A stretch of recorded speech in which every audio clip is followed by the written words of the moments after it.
8 display banners.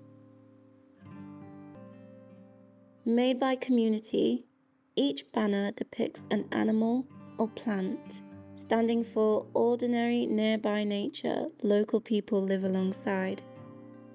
These banners are made using applique, a textile technique where shapes are cut from fabric and stitched onto base cloth, creating layered tactile images. The use of bold forms, contrasting colors, and visible stitching make each banner readable, not only visually but through touch, supporting a more inclusive way of engaging with the work.